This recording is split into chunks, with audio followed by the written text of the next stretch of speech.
Vecina, vecino, ¿sabe qué se cuentan en la loma? El tizón, lleva el tizón, el amigo, el pepazo, el vecino, lleva el ya casi. ¿Se acuerda de don Rafa? ¿Se acuerda del calvo ese? El Libertador. Ese que andaba con la Vicky, la belleza esa. Se creía la Santa Rita y vivía en el Quindío. Pues doña Gloria. ¡Ay, sí, comadre! ¿Sabe qué? ¿Se acuerda del profe Jorgito? De doña Luz y doña Elsa. Esos que se la pasaban en las balineras elevando cometa con Rubencito y Joselín, que no salían de la lechería. Sí, esos dos, qué chinos, ¿no? No salían del río Fucha. Los hijos del sur oriente.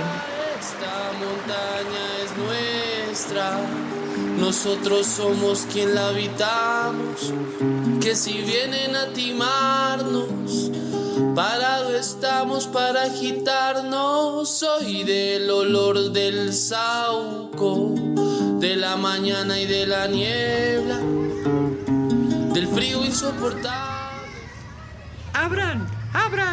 ¡Abran esa hijueputa biblioteca!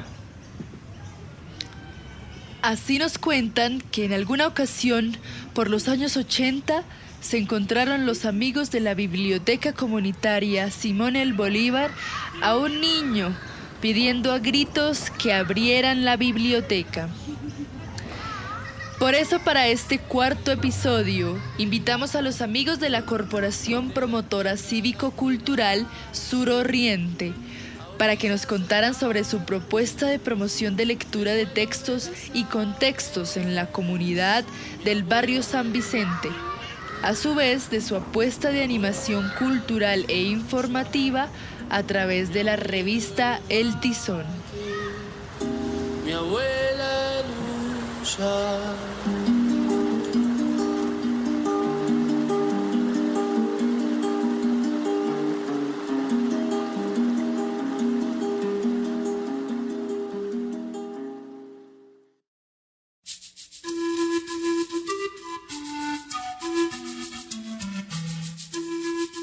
Muchas gracias por aceptar nuestra invitación a este espacio. Quisiéramos que cada uno de ustedes se presente con su nombre, qué hace y cómo se reconoce a sí mismo. La cultura castellana marginada y envidiada y no se acaba, se escucha bala. Bueno, mi nombre es Joselino Albino. Y yo soy un mediador de la cultura. Yo estoy asistiendo a proyectos culturales desde hace 45 años aquí en la localidad de San Cristóbal. No me he ido nunca de ese ejercicio. Con la corporación llevamos 37 años y son apuestas absolutamente abiertas. He conocido una cantidad, sobre todo desde entonces, una cantidad de actores culturales muy chéveres y pues ya.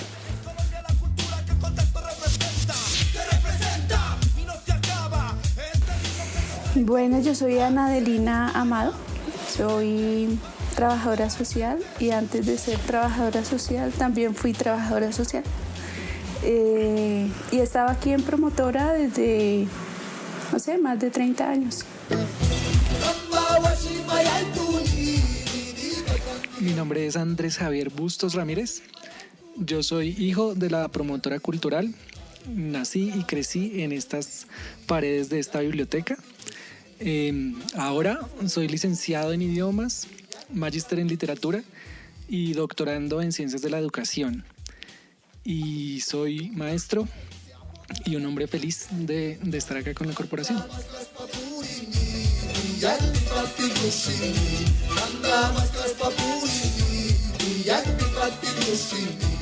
Mi nombre es Oscar Chala, soy comunicador social, periodista. Soy sobre todo comunicador, narrador, ahora más en el entorno digital. Asistí a la promotora con unos talleres hace unos años, eso fue mi primera vinculación, hicimos como unos cortometrajes Y luego pues yo seguí mi camino y hace unos años ya con mi esposa volvimos a vincularnos y estamos trabajando, pues haciendo como ayudando aportando desde lo que sabemos para lo que creemos puede ser un ejercicio de ampliar o de romper los límites locales de la biblioteca y del hacer de la promotora y tratar de apuntarle a proyectos a nivel pues distrital y demás, ¿no? Un poco como compartir todo ese conocimiento con todas y todos.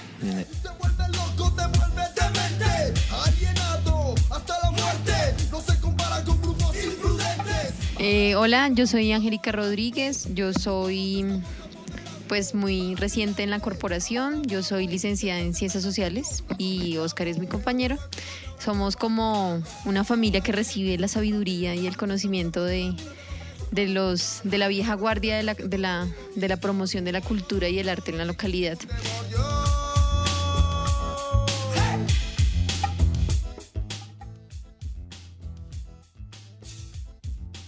Hola a todos, buenos días. Mi nombre es Ana Beatriz Castro, también soy otra hija de la promotora. He estado aquí desde que tengo conciencia, uso de razón.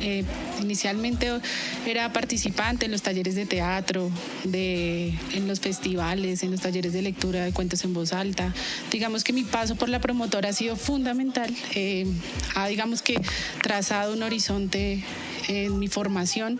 Actualmente ya casi me gradué de trabajadora social. También estudié saneamiento ambiental en la Distri. Me reconozco como pues una persona ambiental, claramente, y pues desde el trabajo social he venido adquiriendo también de los conocimientos que la academia me da para comprender las realidades sociales un poco, pero pues complementándola claramente con todo el proceso que tiene la promotora, toda esa mediación que hace con los contextos, cómo le da la vuelta, cómo le hace apuestas a otras realidades, es lo que me hace seguir acá, continuar en este proceso.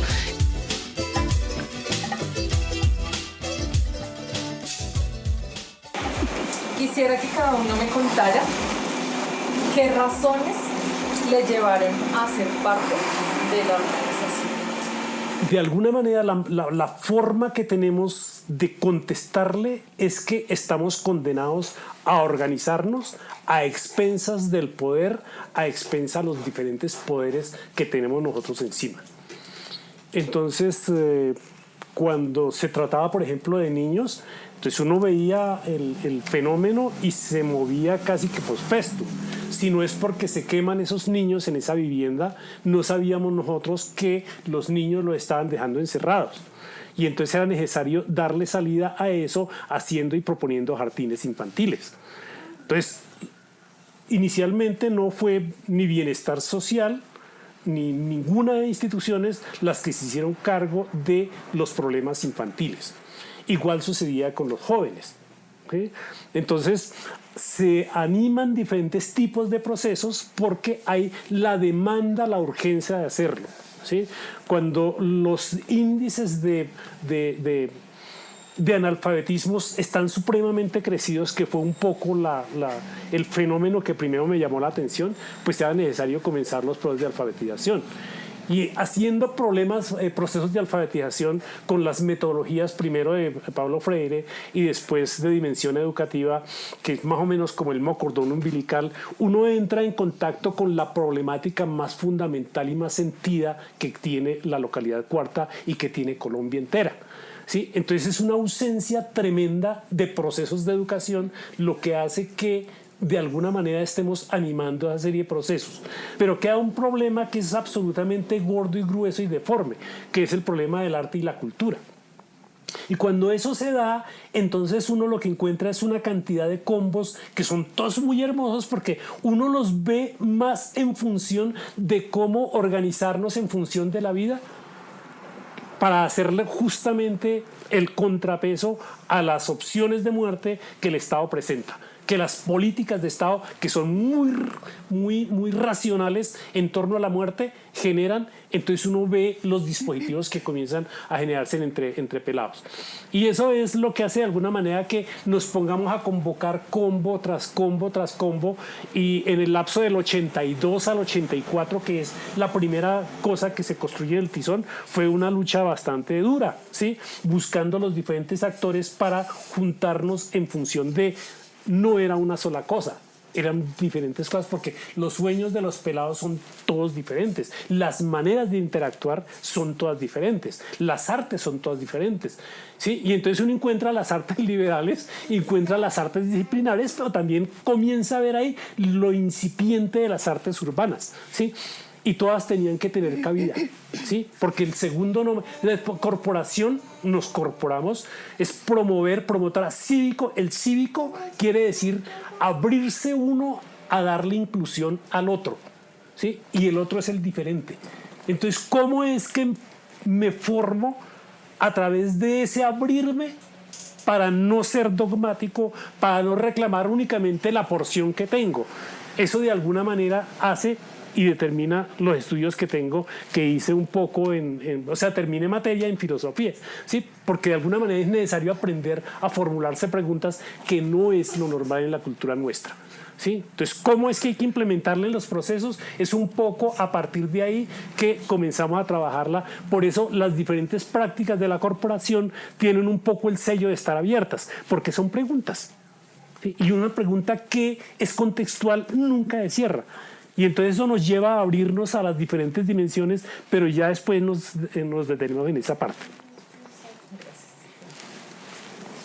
Primero decir que yo nací en este barrio y desde muy pequeña creo que tenía una mirada crítica, un pensamiento crítico surgido de dónde, analizando luego tal vez de escuchar a un tío que venía de los Santanderes huyendo de la violencia y hablaba de esas persecuciones mientras yo jugaba por ahí debajo de la mesa y le iba escuchando, pues, y a veces hacía preguntas y mi tío decía, pues usted siga jugando allá, yo no estoy hablando con usted. Entonces ahí empieza como, creo desde ahí ese pensamiento crítico. Y no me gustaba el barrio, no me gustaba lo que veía en el entorno. ¿Y qué era lo que veía? Peleas entre vecinos, los vecinos solo se reunían para pelear o en el momento de un sepelio, solamente para cosas tristes. El barrio era pues sin calles, solo huecos por donde bajaba cantidad de agua. Desde pequeños mi mami nos llevó a trabajar a las casas de ricos como empleadas domésticas, digamos de 8 o 9 años de edad. Y la diferencia que yo veía entre esas casas donde iba a trabajar y la casa donde yo vivía, con las paredes llenas de hollín, de la estufa de carbón, el piso en tierra, las camas amarradas unas a las otras, y donde trabajaba pues era algo totalmente distinto, ¿no? Una casa pues con piso en baldosa, tapetes, pues las comodidades como se debe vivir, ¿no? Entonces surgían las preguntas, ¿no? ¿Por qué ellos tienen y nosotros no? ¿Por qué esas diferencias? ¿Por qué mis vacaciones de Semana Santa o de junio o de diciembre son para ir a trabajar a la casa de los ricos, mientras ellos, uno escuchaba que se iban a Estados Unidos, Florida, bueno, yo no sé dónde más irían, pero mis vacaciones eran ir a trabajar? De todas formas, había un agrado por ir a trabajar porque iba a otro espacio, ¿no? Pero tampoco me gustaba luego volver a mi casa y ver esa diferencia.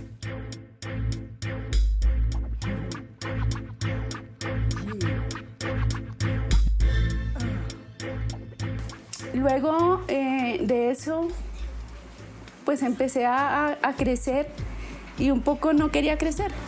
porque lo que veía en el entorno eran las peleas, las mujeres golpeadas, maltratadas, y yo pensaba que eso me iba a corresponder a mí también.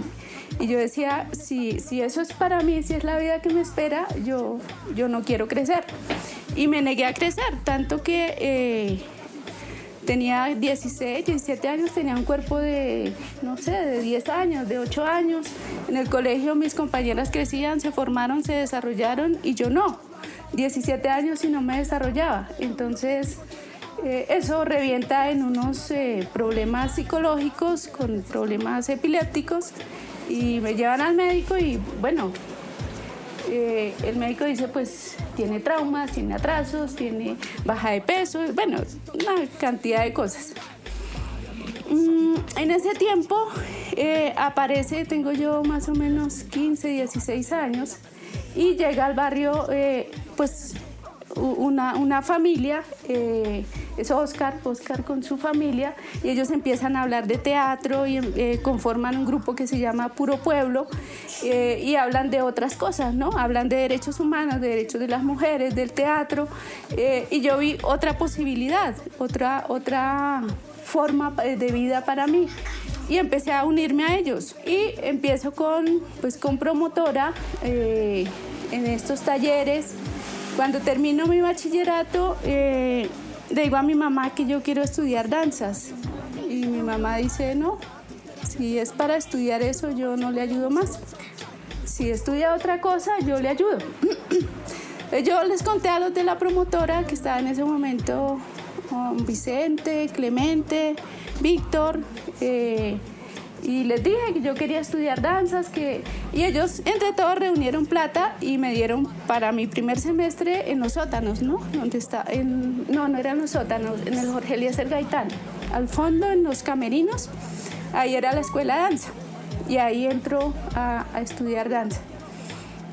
De ahí en adelante pues me quedo en la promotora, porque ya bueno empiezo a dar talleres de danza, con los niños, con las niñas. Luego viene la idea de hacer una biblioteca porque veíamos la necesidad de que se necesitaban espacios de encuentro, ¿sí? Espacios diferentes a los entierros, a las peleas, porque las peleas eran continuas. Del sur de la capital, vengo representando el costado Southside. Gente de mente diferente. Sé que el sur es duro y es pesado a tus banderas. Póngale ten cuidado, mi lírica pagará. Muchas lámparas que en el gueto estarán. Hablarán, perderán, lo que digo yo es real. Esto no es un juego, esto es una realidad. Aquí es donde estamos. Aquí era la caseta donde vendían el cocinol, pero acá enseguida había otra caseta que era de la Defensa Civil.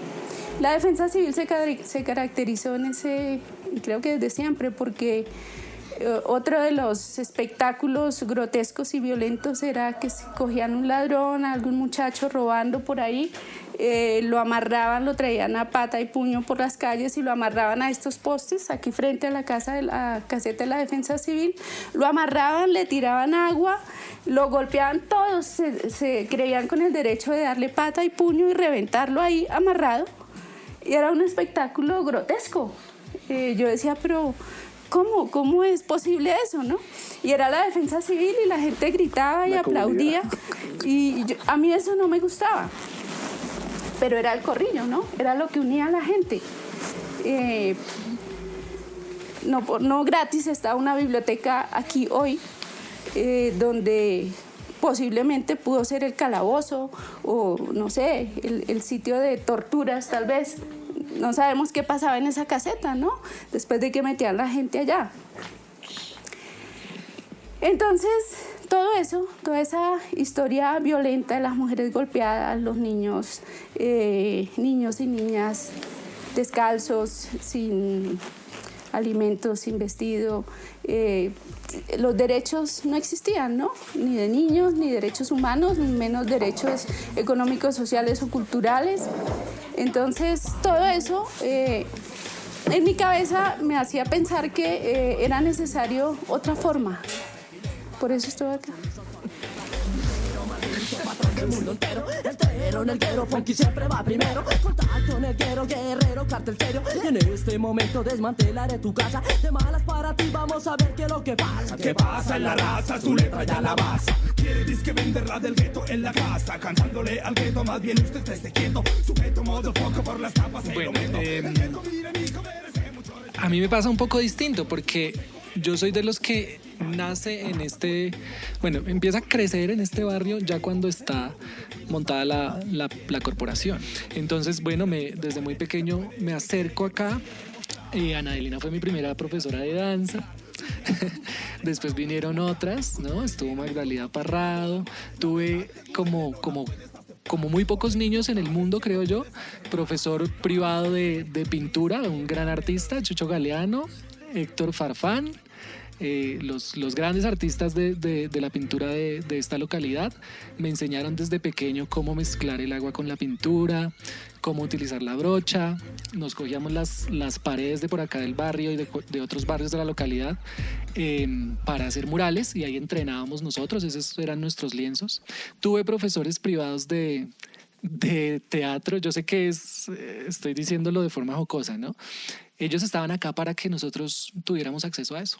Adelaida Corredor, que hoy es maestra de teatro con un gran impacto a nivel Bogotá nacional, yo creo, fue maestra mía de teatro cuando yo era niño, porque estaba acá. Pacho Bernal fue mi primer profesor de clown. Entonces yo tenía todas estas posibilidades. Oscar Bustos, que es escritor, periodista, me hacía talleres de lectura aquí a mí y a todos los otros niños que venían. Yo hacía parte de la familia, pero no pasaban esas cosas en la casa, no solamente en la casa. En la casa había un gusto, un deseo, una intención, pero esa interacción se daba, era acá, en estos espacios donde se reunían muchos niños, de los cuales yo tenía el privilegio en la casa, pero los demás no. Y entonces esas dinámicas es lo que constituye este espacio como un espacio muy, muy importante. Porque no teníamos muchas posibilidades. Estaba la posibilidad de la violencia, estaba la posibilidad de la droga, pero también estaba el amigo que crecía aquí en la promotora y que hizo otro montón de cosas porque acá se encontró ese contacto con otras realidades que el contexto definitivamente no las ofrecía. Entonces, digamos que yo fui uno de esos muchachos que pudo crecer moviéndose en ese ambiente cultural que se generó en esa década del 80 y de los 90 y que logró constituir una camada de gente que aceptó también esa oportunidad que brindaban estas organizaciones. También hay una cuestión de decisión personal, ¿no? También el sujeto como actante ahí que decide y opta por algo. Pero si no estuviera la opción, era muy berraco optar. Y entonces sí estaba la opción y ahí es donde nos metemos pues nosotros.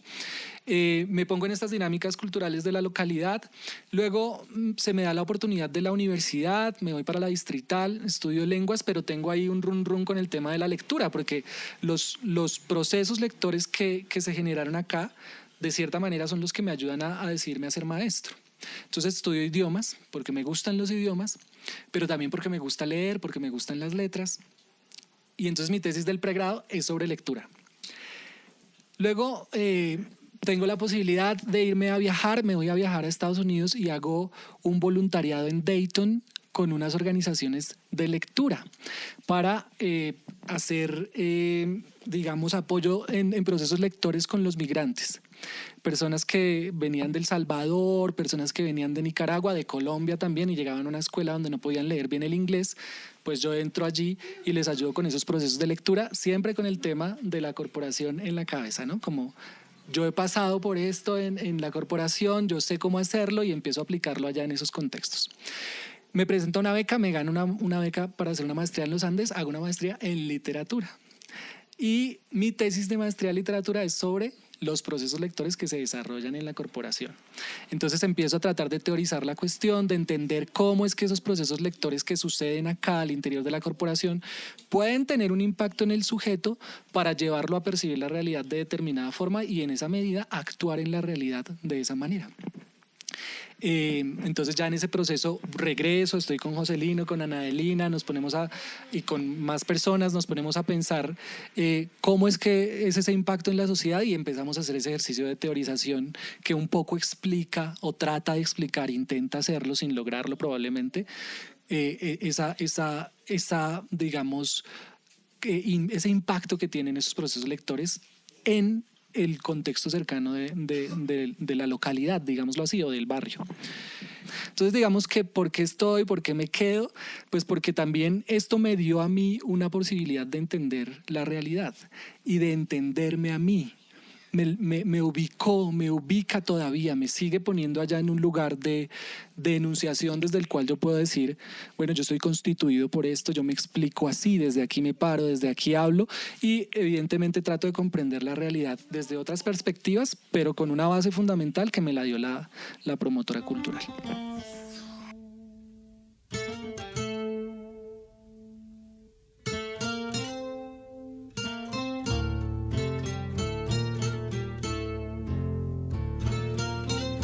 Bueno, pues creo que ahorita estábamos hablando como un poco de cómo la academia a uno le permite llegar a ciertos lugares y sobre todo, digo yo, a ciertas preguntas.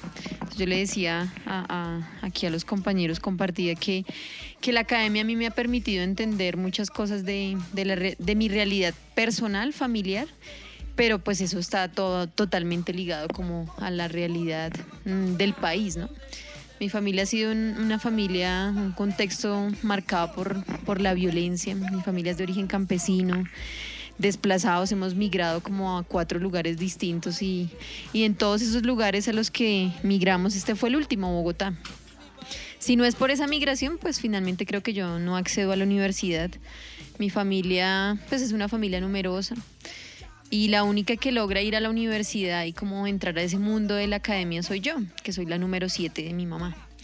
Todos los demás, pues, digamos que en el contexto y en el momento lo que se podía hacer, pues lo han hecho, ¿no? Y ha sido su decisión también. Entonces, digamos que a mí sí el entrar a la universidad y preguntarme pues en ese momento cuando uno entra a Primíparo y todos los libros ahí abiertos y uno empieza a abrir libros y a cerrar otros y a abrir otros, le permite a uno entender y a mí me permitió entender sobre todo cómo ha sido, cómo se relaciona toda la historia del país con la historia de la familia. Y entonces allí en mi familia ha tocado con todos los actores del conflicto, ¿no? Desde lo más cercano siempre porque vivimos al lado de las montañas, hay una cercanía por las montañas. Mi mamá y mi papá nacieron en la montaña, en la cordillera, o en una de las partes de la cordillera oriental.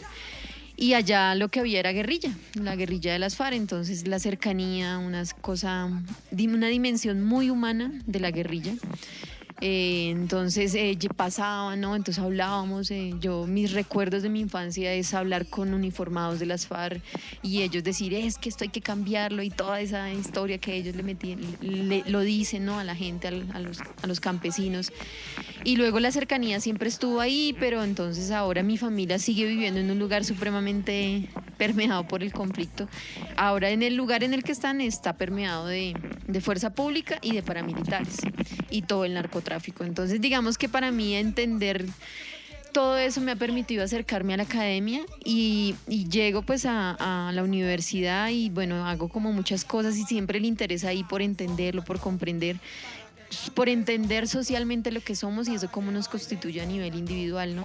Yo creo que la escuela y las 4 paredes, si tú quedas ahí, pues solamente te permiten ver 4 paredes. Entonces, si te sales, te permiten ampliar la mirada. Entonces, pues conozco a Oscar y gracias a Oscar que lo llaman a un proyecto que había acá para hacer audiovisual. Entonces, yo le digo, oiga, qué chévere, qué bacano, nos reunimos, nos ponemos a echar tinto durante horas y horas y horas.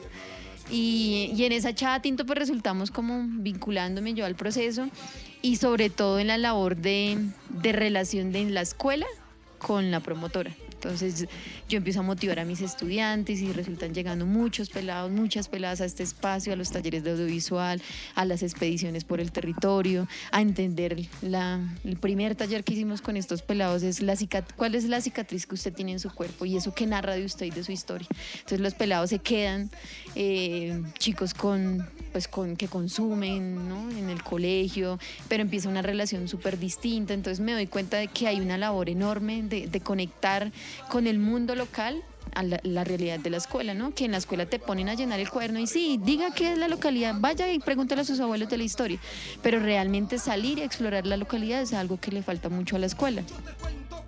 con mi canto suburbano, la podrida historia que llevamos de la mano. Una historia que nosotros no creamos, pero al fin de cuentas con grillete la llevamos. Este cuento de moraleja macabra. Yo nací en la localidad, en el barrio Bello Horizonte. Viví ahí siempre, vivo todavía, me fui un tiempo. Y siempre, pues claro, teníamos cerca todo el asunto del cocinol. A mi mamá le tocaba el cocinol abajo, en el otro salón comunal. Ese era como el vivir, ¿no? Y entonces uno crecía en la calle, y en la calle conocía historias, ¿no? Nosotros, nuestras vacaciones era estar en la calle de 7 de la mañana a 8 de la noche, con todo lo que eso implicaba. Claro, eran otro tipo de calles, ¿no? Y jugando con los niños uno conocía las historias de los niños. Entonces, después de jugar, una pausa era sentarse a hablar de lo que pasaba. Y a mí no me tocaba esa historia, pero muchos niños contaban que los mandaban a trabajar, que llegaban niños llorando porque tenían que llevar una cuota a la casa, ¿no? Entonces uno empezaba a ver como esa realidad a la que de alguna forma era ajeno, porque digamos que mi familia trataba como, bueno, siempre tuvo como prioridad estudiar y digamos que otros asuntos, ¿no? Entonces, por las posibilidades que teníamos, gracias al esfuerzo de mis padres, yo asistí a la universidad. Siempre quise, pues era un enamorado de los libros, a raíz de una enfermedad que tuve en la que no podía moverme y no pude moverme casi durante un año. Entonces mi compañera en los libros, y desde ahí empezó ese amor. Y estudié comunicación porque quería escribir, ¿no? Entonces quería ser periodista y escribir. En realidad me gustaba mucho contar cosas, y esa fue la forma en la que la encontré, ¿no? Encontré eso. Y asistir a la universidad fue encontrar que uno se alejaba de eso, de la comunidad, porque curiosamente la universidad no habla de lo que pasa en los espacios, en el barrio, no habla de la gente, habla de lo que está en los libros, habla de un montón de cosas más. Solo algunos profesores sí tienen esa sensibilidad, solo algunos. Y eso de alguna forma te empieza a alejar. Luego de salir, entonces arranco mi ejercicio profesional. Solo soporté 6 meses con los medios de comunicación, solo 6 meses. Luego de esos 6 meses dije, no vuelvo a trabajar nunca en un medio de comunicación, no sirvo para eso. Y arranqué una carrera pues como independiente, ¿no? Y en ese hacer siempre estaba como la idea de poder hacer en la comunidad, pero yo no estaba, bueno, en la comunidad no, en el barrio, en la localidad, pero yo no estaba muy conectado. Y a raíz de un proceso extraño, una escuela de educación artística que arranca en la localidad, pues me llaman para bueno, yo terminé la universidad y en realidad me di cuenta que me gusta mucho la narración audiovisual y me especializo en eso, ¿no? En cine y televisión. Bueno, sí, hago como una especie de especialización y muchos cursos, y empiezo a hacer cine, cuando ya se ve esa brecha en la que se bebieron y se fumaron Focine, y entonces no quedó plata, y luego no había cómo financiar el cine, y entonces pues no había cine, y lo que se hacía era nada. Fueron años en los que no se hizo en Colombia gran cosa. Nosotros arrancamos haciendo como con video, cortometrajes, y ahí me vinculo con eso, con un grupo de personas que ahora sí están haciendo cine. Yo hace tiempo que no. Y arrancamos como a hacer eso, y a partir de eso conozco a una gente que estaba operando la parte de escuelas de formación artística, y me piden hacer un taller que empiezo a hacer en Avesol, y allí yo trataba de explorar las historias, cómo lograr narrarnos, ¿no? Cómo contarnos más fácil frente a la cámara, porque poner una cámara enfrente de alguien es decirle, ya casi que estás actuando, ¿sí? Es decir, ya no eres tú, eres el que eres frente a la cámara. Es muy difícil soltar frente a la cámara. Y cómo lograr construir historias con los niños y con los jóvenes, que eran ese público en ese momento de Avesol, que eran los que asistían al comedor comunitario. Y se me ocurre que la posibilidad era contar historias de cicatrices. Y resultó que era muy interesante porque los niños, la cicatriz les hacía recordar, y eso empezaba a soltar la palabra y empezaban a contar historias. Y ya contar historias y convertirlas en una historia ya un poco más estructurada, pues era más fácil. Y en eso, pues creo que José llegó un día y me dijo que si los quería acompañar un día aquí al espacio de la biblioteca. Yo vine después y me propuso hacer el taller aquí. Después pues siempre estábamos como medio en contacto, como que a veces nos hablábamos, sobre todo para hacer cuestiones de edición y demás. Y José me llama un día y yo asisto a la reunión y ellos tenían el proyecto de hacer como una sala de cine, ¿no? Y entonces me quedó la propuesta de invitar a alguien y pues yo dije, pues con quién más que mi compañera, con quien ya habíamos estado en el Chocó haciendo un montón de procesos y además ya con toda la experiencia y con todas las ganas de hacer, y nos vinculamos y desde ahí hemos estado apostándole y soñando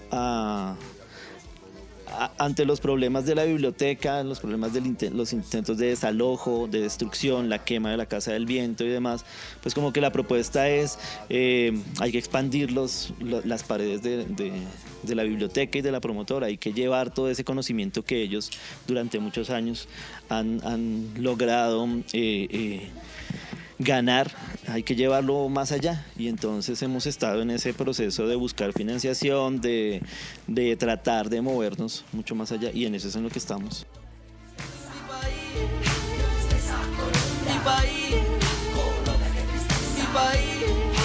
Bombas que nos destruyen poco a poco, si ellas nos obstruyen las ideas vagas de descubrir el paraíso más grande que haya tras el calvario que sufre mi país.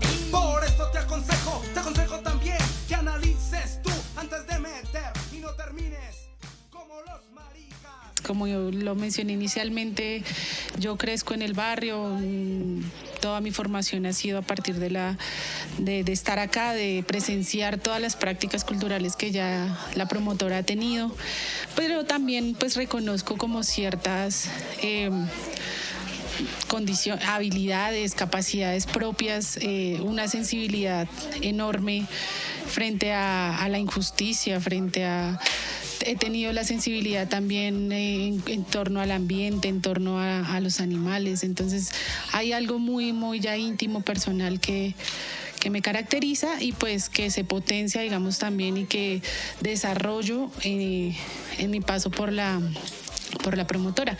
Yo recuerdo, pues tengo muchas experiencias acá en esta biblioteca y en diferentes espacios, porque pues ya la promotora también, como mencionaba Oscar, ha venido expandiendo su radio, su zona de incidencia, y pues me ha formado y ha casi que dictado mis intereses, el hecho de estudiar trabajo social. Como lo mencionaba, pues es una mirada desde la academia, desde lo teórico, a comprender la realidad. Sin embargo, la promotora me ha brindado la capacidad de hacerlo desde otra mirada. Recuerdo mucho cuando inicié todos los procesos, cuando ya dejé de ser un poco participante de los talleres y empecé un poco ya a asumir el rol de mediador. Yo tendría tal vez 16 años o menos. Empezamos con niños en barrios de Aguas Claras, de arriba del Alto Fucha. Empezamos también en el CIDEL, recuerdo, y pues claro, las experiencias y las historias que cuentan las personas, ya lo han mencionado todos, es una sociedad violenta, pero también hay historias muy bonitas, ¿no? Como muy desde la resiliencia que tienen las propias familias, desde la resistencia que tienen las propias comunidades, desde la solidaridad, que es desde ahí donde se ha parado, digamos, también un poco la promotora, y desde donde debe pararse y donde se han parado también las organizaciones sociales en esta localidad. Hay realidades muy duras, muy crudas en esta localidad. La apuesta siempre desde la promotora y desde la postura personal ha sido apostarle a algo diferente, a una existencia, a una realidad diferente. También, pues, el tema de lo familiar, yo también, hay una experiencia enorme que recuerdo cuando tendría tal vez 12 años, Joselino, Anadelina, estábamos sentados todos acá y empezaron a hablar del tema del cuerpo, cómo el cuerpo de la mujer había sido objeto sexualizado, entonces, y cómo se representaba el tema del cuerpo, no solo de la mujer, también de los hombres en esta sociedad. Entonces yo me puse a pensar, y eso, todas estas conversaciones y todo este paso, lo que decía Angélica, le plantea a uno siempre preguntas, y está uno en constante cuestionamiento de su familia, y recuerdo mucho lo del cuerpo porque entonces, claro, empezaron a hablar y uno empieza desde esa, a darse cuenta y a mirar la realidad de otra manera, pues es una cosa dura, y pues vaya y uno enfréntelo en la casa, pues peor, ¿no?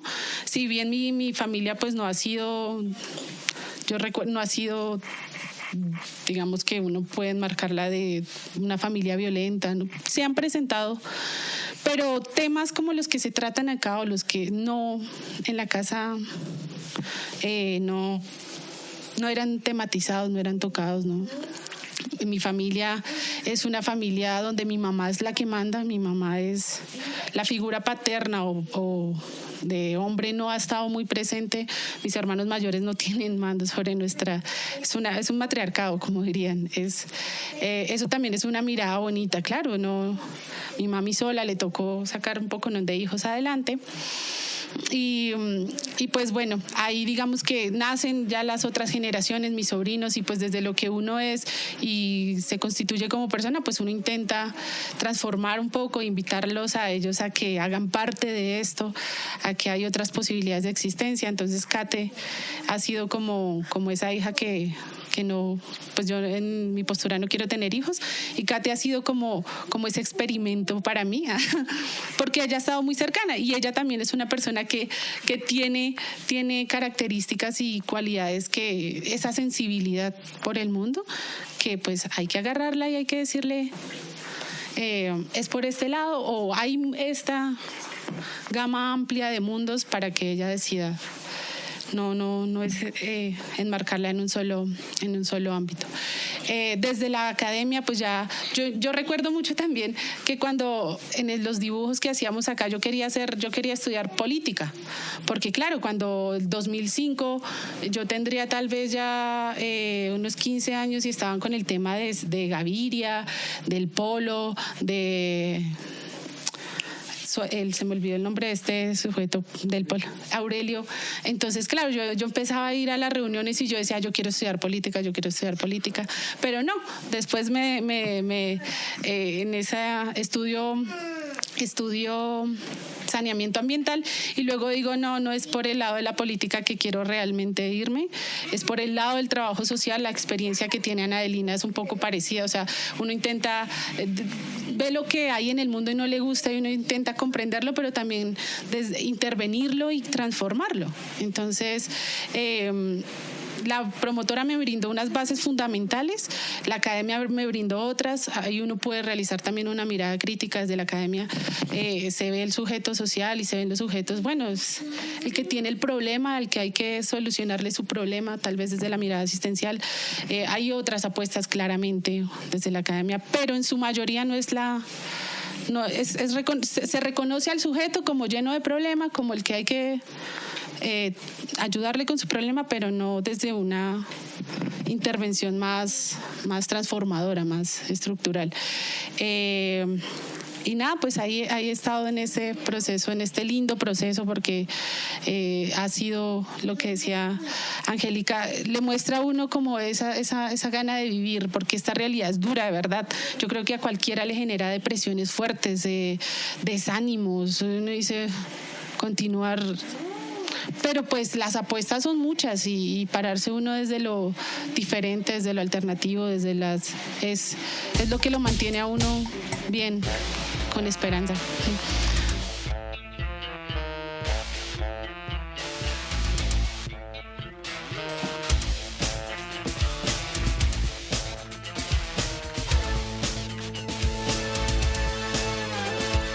Libertad es lo que queremos, pero no tenemos por culpa de la humanidad, la clase alta que nunca nos apoya y cada día nos vemos en la olla, nos sentimos presos y atrapados sin estar amarrados ni encadenados, porque en este momento estamos ultrajados sin poder pensar y decir lo que sentimos a toda la gente, y cada día morimos como si no pudiéramos salir de la opresión, estando encerrados en una prisión que se encuentra ya en la propia sociedad y también en toda esta ciudad de consumo, y que nos obliga a estar atados a cosas artificiales, olvidando ya todas. Pues la línea de tiempo esta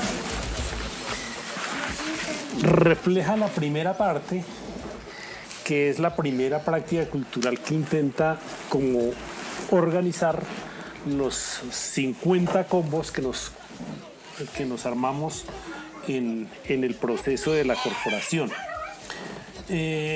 Con estas surgen varias prácticas, ¿sí? O sea, de alguna manera el tizón es la narración cultural de la localidad y fue pensada y diseñada de esa manera, ¿sí?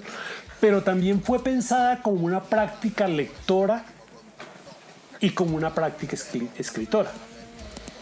Entonces, y frente a eso hay técnicas y hay tecnologías, ¿sí? Yo decía que Andrés representa una de esas, ¿sí? Otra la representa Óscar Emilio representa otra línea de esa misma práctica, pero ya aplicada a otra cosa, ¿sí? Y uno podría mostrar una tercera, ¿sí? Que dice uno no está como tan bien lograda, ¿sí? Pero de alguna manera en el origen de la corporación está ese primer ejercicio. Una lucha bastante dura fue todo el 84. El 83 fue bastante grueso porque había que como que rimar con otras organizaciones y otros procesos. Pero fue muy hermoso por eso. Vamos a estirar. Aquí está Simón el Bolívar. Y Simón el Bolívar, Simón el Bolívar, ya es una práctica muy madura de la corporación. Son 12 años después de armarse la corporación. La biblioteca tiene 25 años. 25 años acaba de cumplir, ¿no? La corporación tiene 37. 12 años después de la corporación llega esta biblioteca, llega este espacio, ¿sí? El espacio fue porque de alguna manera nos brindó la posibilidad de reunirnos acá para hacer talleres, pero normalmente nosotros no permanecíamos nunca al interior de un determinado espacio, ¿sí? Nos movíamos, ¿sí? Entonces la comparsa, las diferentes comparsas que hubo, los trancazos culturales fueron como los preámbulos de esa red de eventos y demás, ¿sí? Entonces nosotros andábamos con la tarima de un lado para otro, ¿sí? Haciendo las presentaciones, buscando que los diferentes grupos, las diferentes organizaciones fueran a presentarse, ¿sí? Y además de eso, mirando algún tipo de recurso para poder armar el tizón. Este sería como más o menos el tiempo. Igual, las comparsas que había, por ejemplo, la comparsa de las neblinas, recuerdo que se hace porque nosotros nos llamaba la atención el rostro tan duro de los obreros a las 4 de la mañana, teniendo que aguantarse ese frío tan tenaz, ¿sí? Y teniendo que salir con esa tristeza tan abrupta. Y uno decía, ¿cómo podemos de alguna manera como interpelar la existencia? Y entonces nos armamos la comparsa de las neblinas, ¿sí? Entonces comienzan a salir las neblinas y uno ve que el rostro de la persona que está allá mirando se transforma. Sí, es inmediato. ¡Pum!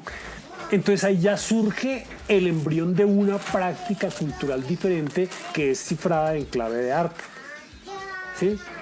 Entonces, ¿para qué sirven las artes? Pues las artes de alguna manera tocan a la persona y cómo la tocan. Ahora, la pueden tocar de esa manera desde fuera, pero también cuando se hace con niños, ¿sí?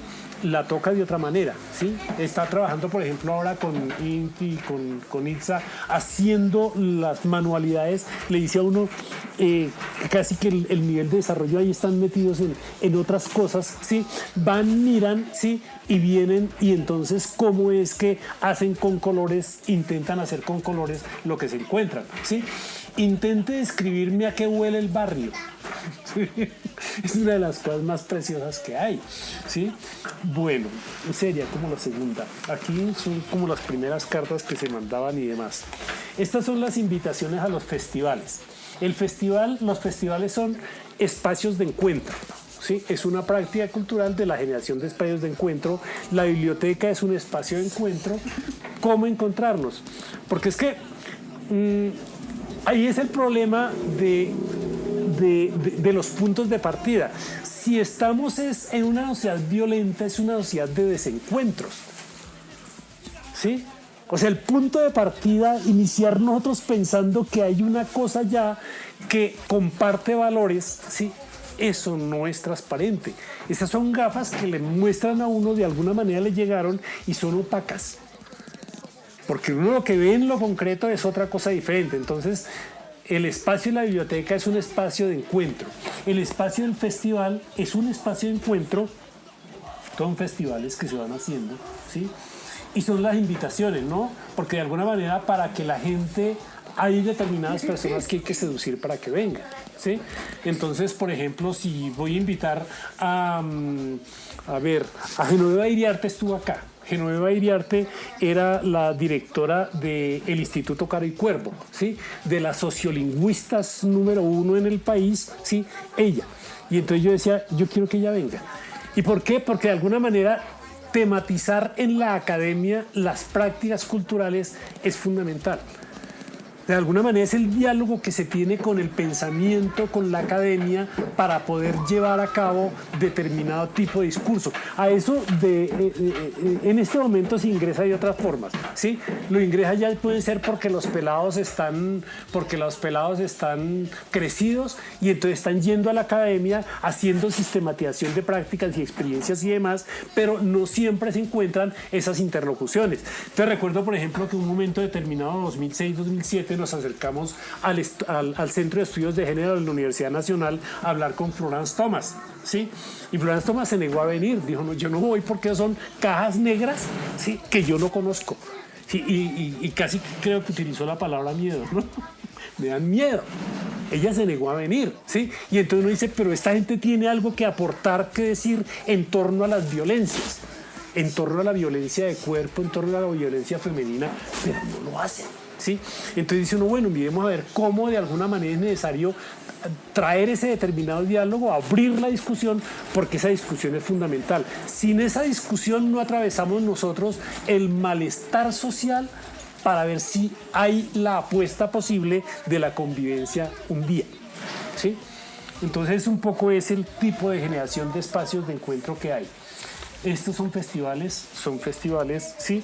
A veces nos reunimos con el mero hecho de sacar poemarios. Aquí no hay un poemario. Festivales, pensé que era este.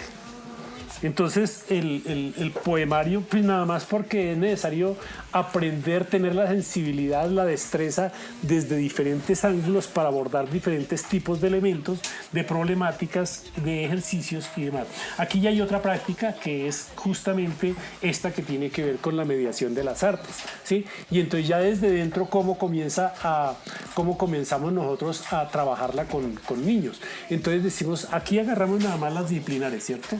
Porque había nada más teatro. Esa narrala tú que estabas ahí. Está el teatro, está la literatura, está la danza, está la música, y entonces los niños comienzan a trabajar esa determinada parte. ¿Y por qué nos planteamos eso? Porque resulta que en un determinado festival está sonando el disco y nosotros vemos cómo están moviendo los niños. Si el niño no está moviendo con ritmo, o hay un ritmo que es repetido y no hay recreación en el cuerpo de eso, nos plantea inmediatamente un taller. Es necesario trabajarle ritmo a estos niños que no tienen ritmo, ¿sí? Pero el taller se abre para todo el mundo, ¿sí? Y es necesario que las mamitas, los papitos traigan a los niños para recibir ese determinado taller. Pero es el contexto. O sea, no es que doctrinariamente nosotros estemos programando año tras año y ese es el sonsonete que tenemos para trabajar. No, es la necesidad que hay ahí. Ahora, eso también garantiza varias cosas. De alguna manera, lo que los niños están desarrollando, nosotros no decimos que pueden ser músicos o que queremos que sea buen músico. No, lo que pasa es que eso va limando las uñas. ¿sí? Esto de alguna manera, yo recuerdo, por ejemplo, cuando nos llevamos los talleres de lectura de libros, ¿sí? En el 2006 a Altos del Poblado, a Nueva España, ¿sí?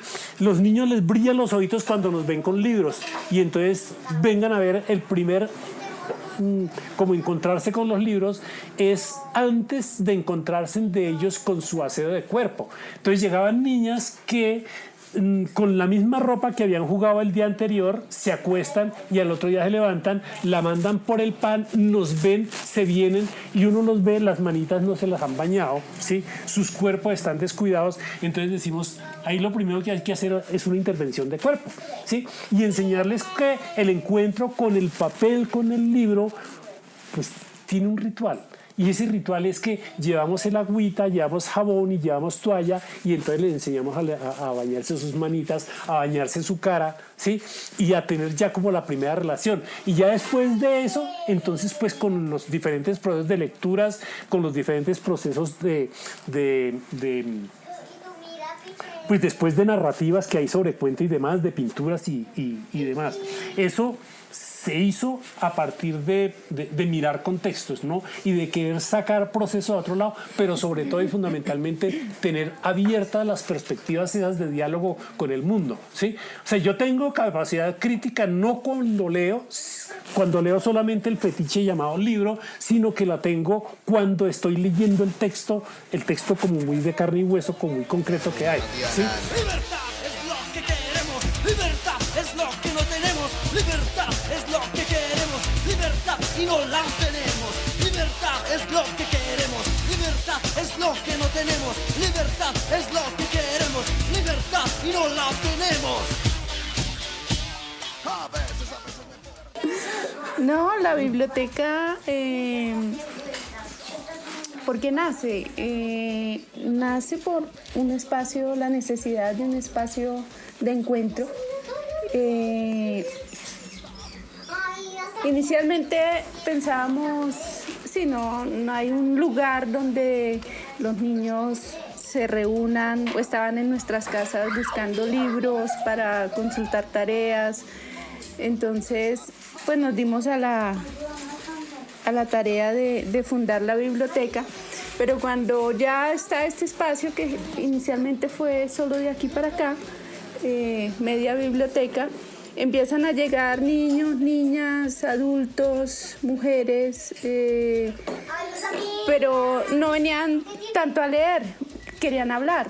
Querían contar, llegaban los niños a contar qué pasaba anoche en su casa, generalmente historias pues de violencia, ¿no? Si los golpearon, si los regañaron, si comieron, si no comieron, o llegaba la abuela a contar sus soledades, sus necesidades de quién le hace o le dice a dónde tiene que acudir para que le den este medicamento, o le hace una carta para tal cosa.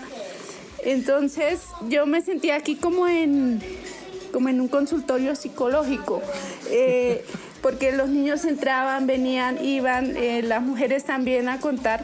Uno no estaba preguntando nada y de pronto empezaban a hablar, ¿no? A llorar, y uno lo que hacía era escuchar. Pues escuchemos porque, y creo que nos la hemos pasado escuchando el resto de vida en adelante, porque cuando estuvimos arriba, voy a salirme de la biblioteca, cuando estuvimos en un taller de alfabetización en Moralba, con adultas mayores, con abuelas sobre todo, en un taller donde estábamos trabajando relatos de vida a partir del dibujo, porque todavía no escribían, ¿no? Entonces dijimos, bueno, dibujen. Y ellos empezaron a dibujar y a narrar sus historias de vida, y nos encontrábamos con unas situaciones muy dramáticas donde las abuelas seguramente habían sido víctimas de abuso sexual o no sé de qué otros abusos, porque muchas abuelas no podían dibujar, no querían dibujar, porque decían, no, yo de mi infancia no quiero recordar nada, no quiero saber nada, de mi familia tampoco, porque eso no era familia, ¿sí? Eso es, no quiero recordar. Y decíamos escuchar, lo único que podíamos hacer era dar abrazos y dejar que se desahoguen, que hablen, porque no somos psicólogos, ¿no? Y pues no fuimos a hacer psicología. hacemos trabajo social. La labor de promotora ha sido desde su origen también, además de la comunicación, pues una labor de trabajo social, de intervención social. Entonces decíamos, bueno, al máximo lo que podemos hacer es abrir estos espacios para que la gente hable, se desahogue, diga lo que sienta. Por este motivo contacto que consista que rompa las cadenas del miedo, el egoísmo y la soledad, para que tú quedes ya en libertad y te acuerdas de contacto acá como tu gran amigo que siempre está contigo y que quiere también a toda la humanidad. Queremos. El espacio sí son los libros, es el texto, es leer el cuento. Pero en un momento nos salimos del cuento, ¿no? Nos salimos de esa historia que está ahí y la volvemos contextual. Entonces, bueno, le damos el cuento de la abuela que le está contando a su nieta sobre el canto de las ballenas. Y ya dejemos la abuela, dejemos el cuento ahí y empecemos a hablar de las ballenas. ¿En qué situación están las ballenas en este momento en el mundo? Cuando hace 2 semanas matan una defensora ambiental en Nuquí porque está haciendo toda la defensa de este espacio, porque van a construir allí ¿cómo se llama? ¿Dónde llegan los barcos? Un puerto. Y las ballenas en Nuquí, cerca de Nuquí, es donde ellas llegan cada año. ¿Cada año es que llegan? Sí, cada año llegan a descansar ahí. Es un lugar de descanso y ellas tienen en su cuerpo y en su ruta, ahí es donde van a llegar. Si se construye un puerto allí, ¿qué va a pasar con las ballenas cuando lleguen? Lo que está pasando con las tortugas, cuando también tienen su lugar de llegada y llegan a desovar y se encuentran que le construyeron una torre de hoteles ahí y pues van a morir con sus huevos adentro. Se va a acabar la especie, se va a extinguir, porque como seres humanos lo que hemos hecho es destruirle su hábitat, ¿no? Entonces ya nos salimos del cuento de la abuela y nos vamos al contexto, ¿no?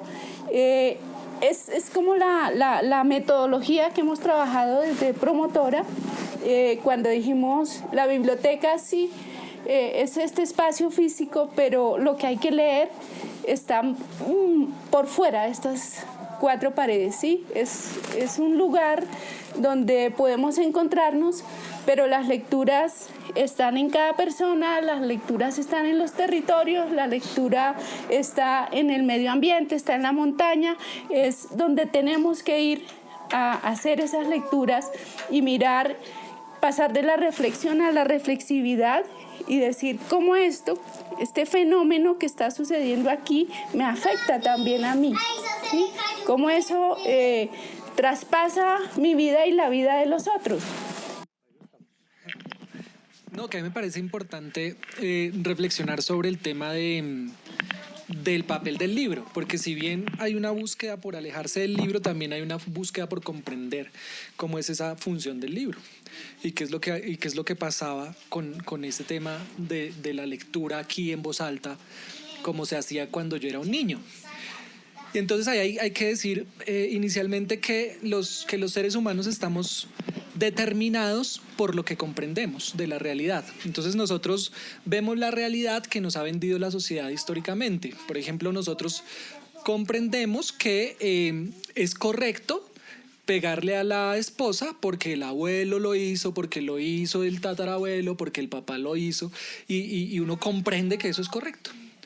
Comprende que es correcto estigmatizar al negro, por ejemplo, o al indígena, porque es lo que ha hecho la sociedad históricamente, y los que crecemos en esos contextos, pues es la forma como vemos la realidad, porque así nos lo enseñó la sociedad, por distintas vías.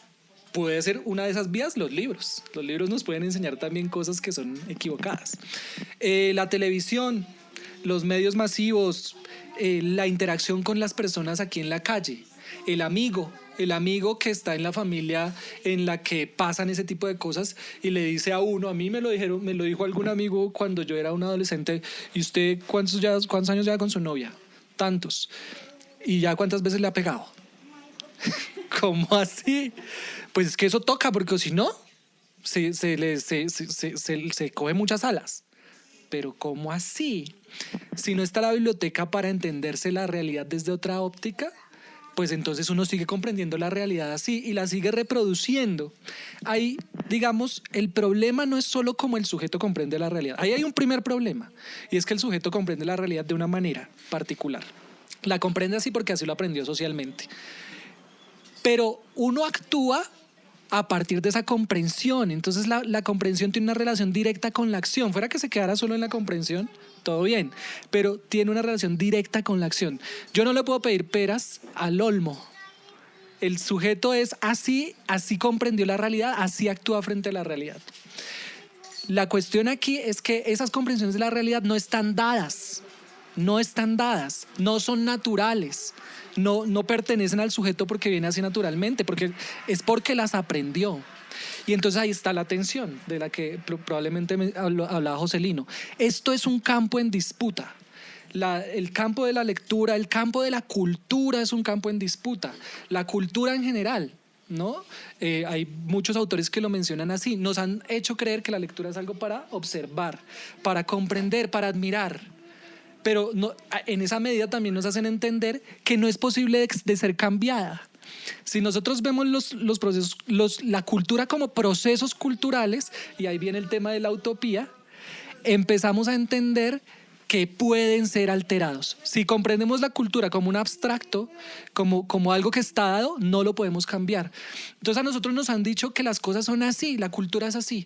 En la política lo dicen, los políticos lo dicen, no, yo estoy haciendo lo que me toca hacer. Como si no hubiera sido electo para que hiciera cosas distintas para que cambie la realidad. Entonces es una comodidad muy fácil desde lo dado. Y ahí viene Kant, ¿no? Desde lo dado es fácil estar cómodo y tranquilo, pero las cosas no son dadas. Las cosas son procesos que se pueden cambiar. Y entonces, ¿qué papel juega ahí la lectura y qué papel juega la promotora y los procesos lectores de la promotora? Pues que usted coge un libro y en ese libro, por ejemplo, hay un indígena que es un superhéroe porque ayuda a salvar el río. Entonces ahí se da una discusión dentro de ese libro que yo como mediador de lectura, que lo que hacía Ana Adelina, que lo que hacía Joselino, que lo que ha hecho Betty, que lo que hizo Amanda, que lo que han hecho todos ellos y lo que hemos hecho nosotros acá es hacer ese papel pedagógico de la mediación para problematizar eso que pasó en ese libro y traerlo a la realidad. Entonces, como socialmente a mí se me había enseñado el machismo, el racismo, el clasismo y cosas injustas, también socialmente o emocionalmente puedo enfrentarlos. Y los puedo enfrentar a partir de lo que pasó en el libro, porque genero algo que se llama empatía con el personaje. Entonces, uno de los primeros libros que nosotros leíamos acá en la biblioteca era El Monte Calvo, de Jairo Aníbal Niño. No solo era uno de los primeros que leíamos, sino que fue lo que usaron los fundadores de acá, para irse a dar unas pelas en Juan Rey, montando el Monte Calvo en obra de teatro. Y en el Monte Calvo resulta que hay un muchacho, Sebastián, que fue un militar, que no tiene una pierna, y que es pobre, está en la indigencia, y Canuto, que es un payaso que también está en la indigencia, y en una conversación reflexionan los dos sobre, oiga, ¿y qué pasa? ¿Usted por qué es que es indigente? ¿Por qué está en la calle? ¿Por qué está en la miseria? ¿Qué pasó en su vida? Y Sebastián dice, pues es que a mí, cuando regresé de la guerra de Corea, una guerra que ni sabía para qué era, ni cómo iba a funcionar allá la guerra, ni el idioma, pues allá lo mandaron, y estoy hablándoles de un texto literario, lo mandaron para allá y le volaron una pierna. Cuando llegó le dijeron que podían condecorarlo, le dieron una medalla, pero ni le volvió a salir la pierna, ni le dieron un taxi, ni nada para que trabajara, nada, sino que a la pobreza, a la miseria. No fue decisión de él. No fue decisión de él irse, no fue decisión de él estar en la calle, no tener con qué comer, no fue decisión de él, tampoco la de Canuto. Es algo que la sociedad, las dinámicas de poder, los dispositivos que ha mencionado Joselino, lo llevaron a que viviera esa realidad. Pues resulta que uno, cuando lee eso, si tiene un buen mediador y si es capaz también del ejercicio de la reflexión y de la metacognición, pues es posible que usted genere empatía con una persona que usted ve en la indigencia, en la calle, en el centro o aquí, y uno no diga, es que este man está así porque se lo merece, porque es que quién sabe qué habrá hecho, como nos enseña la sociedad, ¿no? ¿Quién sabe qué habrá hecho? Todos esos son iguales. El estéreo no debería estar cogiendo café. Todos esos son iguales. La homogenización es uno de esos esquemas que se estudian desde la psicología cognitiva. Nos montan unos esquemas y nosotros vemos la realidad a partir de esos esquemas. Pero en los libros está el poder de la empatía con el personaje, que se aprende a partir también del estímulo social y emocional, como se aprendió lo negativo. ¿Qué quiero decir con esto? Que uno no puede enfrentar esos esquemas negativos que aprendemos en la sociedad, digamos, desde la academia. Y ahí está la crítica que hace José Lino. No tan fácil, porque no se aprendieron desde la academia, sino socialmente, emocionalmente. Hay que enfrentarlos socialmente, emocionalmente. ¿Cómo? Los libros son una herramienta, buscando esa empatía, buscando la compasión, y hay una discusión desde la ética profundísima que valdría la pena explorarla. Pero ese es el poder de la literatura. La literatura, si uno quiere lograr cambiar el mundo a partir de la literatura, tiene que hacerlo cambiando a sus lectores. ¿Y cómo se cambia el lector? Pues haciendo estas cosas que pasaban en la promotora. Esto pasa. Estos procesos de lectura han pasado acá por muchos años. Y es traer la realidad a la comprensión, digamos, también desde el libro mismo, y sacar el libro a la realidad, esa tensión entre el libro y la realidad, para ver cómo empezamos a tener unas comprensiones diferentes, menos negativas, y desde allí un actuar también menos negativo, menos injusto, que no reproduzca las injusticias. Ahí me parece que hay una de las claves fundamentales de lo que se ha hecho aquí, y es que se ha podido crear esa discusión, ese espacio de discusión, ese espacio de disputa que no termina. Igual nosotros a veces también conversando sobre esto tenemos esas discusiones porque no hay nada dicho, todavía no hay nada dicho, estamos en esa construcción, pero de eso se trata, ¿no? Pero sin duda el espacio se ha permitido esa discusión, esa tensión, esa reflexión en torno a todo esto, y creemos que hemos tenido un impacto en la sociedad también. De los muchos chicos que veníamos acá, hay muchos que estamos haciendo un doctorado, otros que están en maestrías, otros que terminaron sus licenciaturas y están enseñando y han multiplicado lo que ha pasado acá. Yo decía desde el comienzo, esto nos ha permitido un lugar de enunciación también, desde donde nos paramos. Y desde ahí hay una construcción, ya cada uno mirará qué le mete más, qué le quita, qué le pone, pero desde ahí nos paramos. Y eso ya es una ganancia increíble en un ambiente, en un contexto como en el que nosotros crecimos. Agreste, violento, difícil, excluyente, injusto. Y aquí hubo una respuesta. Y esa respuesta se multiplica. Toma otras vías, pero se multiplica y se profundiza. Eso es lo importante de acá.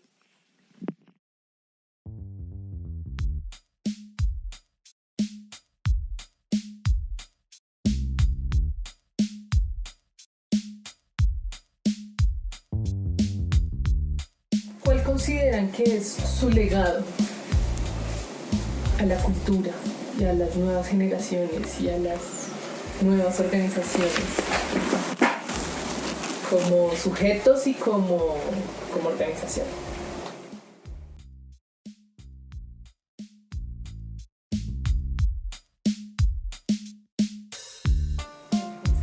No, pues ya el borde está en torno a no seguir el elemento dogmático.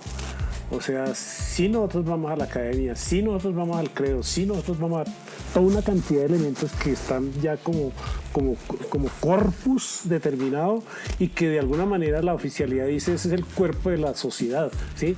Pero yo honestamente lo coloco en tela de juicio y siempre está uno como en la función de fuera, ¿sí? Y es justamente eso lo que permite mantener la corporación como un elemento absolutamente dinámico, permanente, ¿sí? Entonces, ¿qué a eso se le agrega? ¿Y de qué manera? Yo no sabría si ese aporte a la cultura es objeción más bien a la cultura. La cultura nuestra es una cultura, o sea, como nuestra de la historia, ¿sí? Como de 450 o 480 años de historia, es una cultura de creencia, ¿sí? Del lugar estatuido, ¿sí? Y de ahí la imposibilidad y el trabajo tan tenaz que hay de meterle procesos de pensamiento, de reflexión y de reflexividad. Yo recuerdo una de las interrogantes gruesas que teníamos con maestros allá en la Nacional, es esa incapacidad de la gente de formularse preguntas, ¿sí? No hay la posibilidad de que se generen preguntas. Entonces uno decía, claro, el problema de la corporación es que siempre ha estado en ese elemento muy antidogmático, ¿sí? Y entonces eso obliga a varias cosas, ¿sí? Obliga a que si quiere hablar, toca prepararse. O sea, nos obliga a todos a tener que prepararnos, ¿sí? Y la exigencia de preparación es supremamente alta. Eso no es cualquier cosa. Igual los elementos de la escritura. Cuando sale, por ejemplo, del IPES el proyecto de lectura, de puntos de lectura en plazas de mercado, a nosotros ese es un problema, ese es un proyecto que se trabaja con lógicas complejas, ese y este. Son lógicas complejas las que se están trabajando ahí. Y entonces le toca a uno pararse en concreto cuál es el texto que hay allá, el texto con el cual yo debo interactuar. Y entonces si nosotros decimos que en la plaza de mercado hay habitantes al interior que son maduros y que son niños y que alrededor también hay otros y que cómo está el tejido social, eso es justamente lo que nos están llamando a averiguar, ¿sí? Entonces se presenta Fundalectura a abrir puntos de lectura, ¿sí? Pero además de eso, los 4 componentes fundamentales no era el punto de lectura, ¿sí? No era el punto de la lectura de libros. Pues ellos se evalúan y dicen los que saben hacer esa vaina son los de la corporación. Y lo de la corporación lo sabe porque de alguna manera mantiene, no es esto que llegó allá con las 5 estrategias llegamos allá, sino que es la pregunta que tenemos para andar por el mundo. Sí, porque de alguna manera a eso sí le hemos venido abonando desde el puro comienzo de la corporación, hace 37 años. Nosotros lo primero que nos planteamos fue los problemas de carácter epistémico, que recuerdo que la primera vez que utilizamos ese término, pues se nos caía la dentadura. Pero sí era absolutamente indispensable pensar que los problemas de pensamiento eran cardinales en ese proceso porque nos acababan de expulsar de un determinado tipo de lugar que era público, que era el CDC La Victoria, ¿sí? Y ya la directora del CDC La Victoria había cerrado con cadenas y había prendido candela a las cosas que teníamos dentro. Así que era la casa esa el lugar de encuentro de la cultura. Y entonces eso estamos hablando del año 82, ¿sí? De puro comienzo del 82, rayando 82, sucede ese fenómeno ahí. Entonces dijimos nosotros, nos toca pensar por nosotros mismos, o de lo contrario, si no buscamos el elemento de autonomía, el Estado pasa cuantas veces se le dé la gana. Y ya tenemos referentes de fuego acabando los procesos culturales, ¿sí? Y lo que hemos hecho a partir de ahí es esa resistencia en función de ese tipo de ejercicio. Entonces, el mantenerlo como proyecto abierto, ¿sí? Pues no va a depender nada más de 1 o 2 personas que estuvieron al comienzo, sino va a depender de una determinada fuerza. Logramos que eso se asimile y cómo se asimila, ¿sí? Que la otra cosa que frente a eso hay es que la gente que comienza a formarse se forma bien y el Estado comienza a subsumirla. Entonces, el caso de Adelaida, ¿cierto? Es gente que le aporta a la cultura a nivel nacional, pero ya está extrapolada. Pues nosotros no tenemos el recurso para pagarle a la gente a ese nivel, ¿sí? Y es una gente que en música, por ejemplo, cuando uno le dice el pelado se fue a hacer un taller de percusión a China, ¿sí? Eso no es cualquier lagañemico. ¿Dónde comenzó el pelado a trabajar percusión? Aquí, ¿sí? Pero uno no tiene la plata después para pagarles y decirle, hermano, quédense aquí. No, lo que uno eventualmente podría tener es como la sistematización un poco de este tipo de ejercicios, ¿sí? Y mirar qué es la pregunta, lo que está por delante de eso, ¿sí? Que siempre estar en el contexto. Ese es el problema de la lectura, de las lecturas de texto-contexto son fundamentales, ¿sí? Y entonces no hay lugares dogmáticos para eso, ¿sí? Y de alguna manera son lo que han de permanecer, lo que ha de prevalecer si como colectivo queremos escaparnos de una cultura que ha sido 500 años de abuso con nosotros y queremos tener posibilidades de alternativas a futuro. Nos toca construirlas. Y esa construcción, eso lo dirimimos nosotros hace 25 años con la biblioteca. En ese momento la pregunta fundamental que teníamos era cómo incidimos nosotros en el entorno, ¿sí? Entonces en el entorno hay la niña que tiene 15 años la niña y vive con el abuelo, con los tíos, con la mamá, con los hermanos en la misma casa y la casa no tiene paredes al interior. Entonces la niña se sienta a orinar, ¿sí? Delante de todos y para ella es natural. Y entonces uno decía, pero necesitan letrinas. Sí, yo desde mi mirada veo, desde la mirada del europeo, se necesita un baño, hermano, ¿sí? Pero para ellos no se necesita el baño. Pero de ahí el paso al abuso está metido de una, ¿sí? Y uno dice, entonces ¿yo con qué me quedo? Pues me toca meterme con la capacidad crítica a pensar que es desde ahí donde se puede transformar el ejercicio. Y por eso fue que determinamos hacer una biblioteca. ¿Sí? Porque los procesos lectores y los procesos epistémicos son fundamentales en el trabajo nuestro. Si eso logra quedar en la cultura, pues estamos salvados. Si no logra quedar, pues seguiremos repitiendo los otros 500 años de violencia.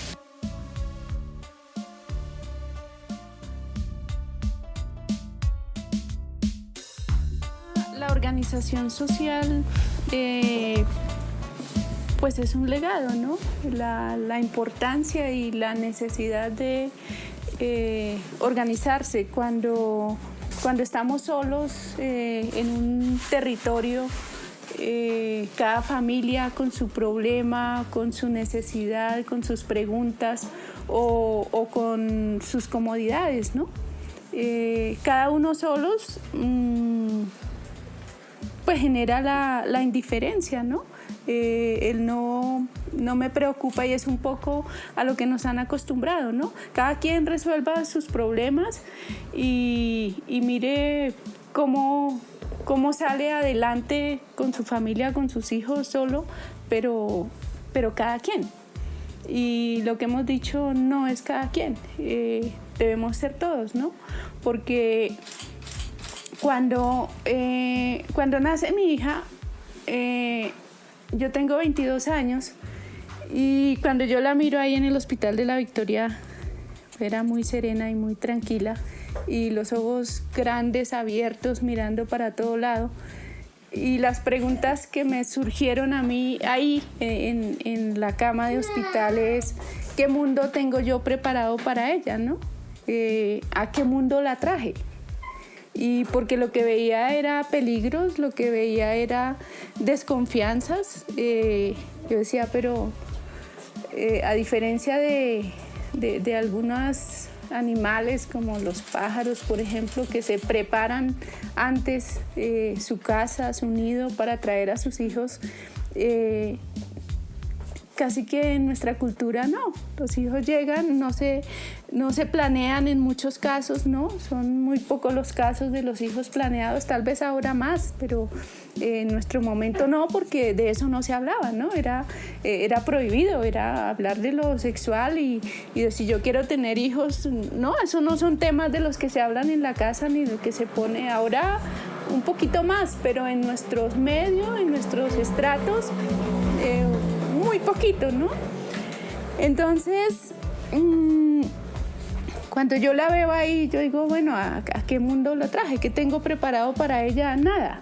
Y entonces es cuando empiezo a ver que lo que puedo construir es a través de la promotora. Entonces, porque hago talleres de danza, porque hago talleres de lectura, porque ahí va a estar ella siempre. Y ahí estuvo siempre en todos los talleres.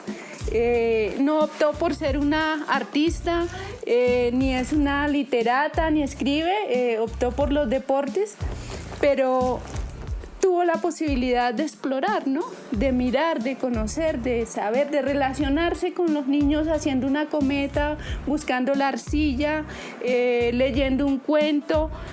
Tuvo todo ese proceso de sensibilizarse, de aprender a compartir, de escuchar al otro, y es lo que ella valora hoy, ¿no? En su vida como profesional. Y entonces uno dice, esa es una forma, ¿no?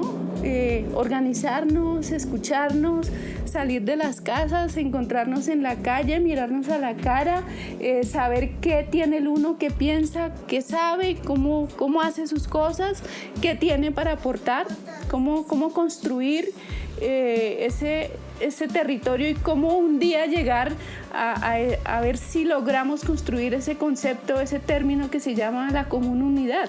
Porque la común unidad no existe todavía. Existen conglomerados, barrios, donde vive gente que viene de distintas partes, pero cada quien con su problemática, pero no es una comunidad. Cada quien está solo y está con sus miedos y está con sus desconfianzas, pero eso no va a ser posible solamente con una organización comunitaria. Hay otras voluntades que son necesarias. Seguimos luchando contra una doctrina de seguridad que es la que está determinando las violencias que vivimos en nuestros territorios, ¿no? La limpieza social, la matanza de líderes sociales, todo lo negativo y todas las violencias que hay no están porque sí, ni porque somos pobres, sino porque eso está determinado, ¿sí? Está decidido desde, digamos, casi que desde la violencia la época de la violencia de para acá. Hace 550 años. No, digamos un poquito más acá, desde la violencia de los 50, cuando se determinó que cualquier grupo de jóvenes que se moviera para algún lado tenía que ser exterminado porque estaba repitiendo todo lo que el comunismo y todo lo que sucedió en la Revolución Cubana, y eso no se puede permitir acá, y eso es lo que el Estatuto de Seguridad ha determinado y controla, y cualquier grupo juvenil que se mueva hay que eliminarlo, ¿sí? Hay que desaparecerlo. Decir esto es necesario. Sí, y peligroso. ¿Sí? Y es lo que deben saber las juventudes hoy también, ¿no? Que muchos lo saben, pero muchos no. Muchos todavía, digo muchos, los que están organizados en agrupaciones, en organizaciones donde se habla, donde se lee, donde se discuten por qué estas problemáticas sociales, pues ahí llega la información, pero donde no hay organizaciones sociales, donde no hay estos espacios de encuentro, pues simplemente se sigue pensando que somos pobres porque Dios lo quiere, y pues somos pobres y de pobres no vamos a salir, y de pronto si se consigue, bueno, conseguimos, y bueno, ahí está el reguero de películas de ¿cómo se llama? De Gaviria. ¿Cómo se llama el que hizo la vendedora de rosas? Víctor Gaviria. Y bueno, todas las películas que él ha hecho donde nos muestra desde la verdad poética, porque lo que sucede en territorios como los nuestros y esas creencias también, ¿no? Esa película, por ejemplo, de la mujer del animal. ¿Cuántos animales hay en nuestros territorios y cuántas niñas y niños y jóvenes están creciendo bajo el dominio de personas como esas, ¿no? En comunidades. Entonces, tienen que surgir grupos como estos, organizaciones como estas, que hacemos apuestas a la vida y le anteponemos a toda esa cultura de muerte propuestas de vida, ¿no? Hacer festivales, hacer comparsas, vestirse de payaso no es porque no se tenga nada que hacer, sino porque es otra mirada de la vida. Es en medio de la violencia, en medio de la crisis, es decir, es posible reír, es posible encontrarnos, salir a la calle, ir a elevar una cometa. Decía una señora que hace unos años, pues para cometa yo sé hacer. Sí, usted puede hacer la cometa ya sola en su casa, pero el ejercicio aquí es que usted venga y le ayude al que no sabe. Y no solo porque le ayude y le dé su conocimiento, sino porque lo mire, le pregunte, sepa quién es. Porque haciendo la cometa, no solo se habla de la cometa, se hablan de muchas cosas, ¿no? O dice la persona, ay, fulanita me ayudó. ¿sí? Me explicó cómo es que se hace el punto en la cometa, o cómo es que se amarra o se pega el hilo, o se le hacen los vientos, o qué tanta inclinación le dejo para que eleve. O sea, todas esas cositas no es la cometa en sí. ¿Sí? Es lo que sucede haciendo la cometa. Y así como sucede haciendo la cometa, sucede haciendo el origami, leyendo el cuento, haciendo la danza, haciendo la comparsa. Es ese espacio de encuentro, y el encuentro ¿para qué? Entonces, por eso decimos y hemos dicho mucho tiempo, no estamos formando, el objetivo nuestro no fue formar artistas, no fue hacer una escuela de música, ni de teatro, ni de danza, sino que el arte fue un pretexto, fue un gancho, es un gancho, pero no por ser un gancho lo hacemos mal, o sea, lo hacemos muy bien. Se buscan los mejores maestros y que cobren poco. Porque si no te va a quedar dependiendo. Porque si no, pues no hay suficiente para pagarles. Y los hemos encontrado, ¿sí? Vienen los mejores con su mejor disposición y dan el taller. Y puede que un taller de 10 horas, de 5 horas, incluso un taller al que venga un niño o una niña, le marca la vida, le cambia la vida. Y uno dice, debemos hacer el taller toda la vida. El taller tiene que ser constante, a diario, permanente. Por eso estamos, el día que cambie esta situación, que se diga, no, pues ya la gente no necesita estos espacios porque en su familia están, sus padres son las personas mejor capacitadas, o tienen su formación, o tienen su pensamiento crítico, no necesitan de que otro les forme a sus hijos, ¿no? No se necesitan esos espacios. Pero hoy todavía las señoras preguntan, ¿y cómo le digo a mi hija eso del desarrollo? ¿Sí? Si no le puedo hablar del desarrollo, si no le puedo hablar del cuerpo de su hija, ¿cómo le va a hablar de la posibilidad de decirle, mire, para no tener hijos hay tantos métodos de planificación familiar? Yo, como trabajadora social, haciendo visitas a más de 300 familias en esta localidad, y los papás decían, no, es que a mi hija usted no le va a dar ninguna charla de métodos de planificación familiar, porque eso es ponérsela en bandeja a no sé quiénes. Hoy lo visito por ahí, lo veo, ya tiene 5 nietecitos muy bonitos, ¿sí? La niña no pudo ir a la universidad, pues sí, muy lindos los niños, pero la niña podía tener y necesitaba tener otros espacios donde ella pudiera hacerse profesional, pero la mentalidad de su papá no le permitió, ¿sí? Porque la niña no puede saber que existen métodos de planificación familiar. Así llegue una institución a decirle, sí, debe saberlo porque es necesario, ¿no? Entonces, pues creo que el legado desde mi pensamiento es ese, ¿no? Es la organización, es el encontrarnos, el conversar, el mirar, el construir juntos hacia dónde queremos avanzar y cambiar, transformar la cultura violenta, la cultura de la muerte, por una cultura de vida, una cultura que nos hable de la posibilidad de la felicidad, ¿no? Y la felicidad es otro tema.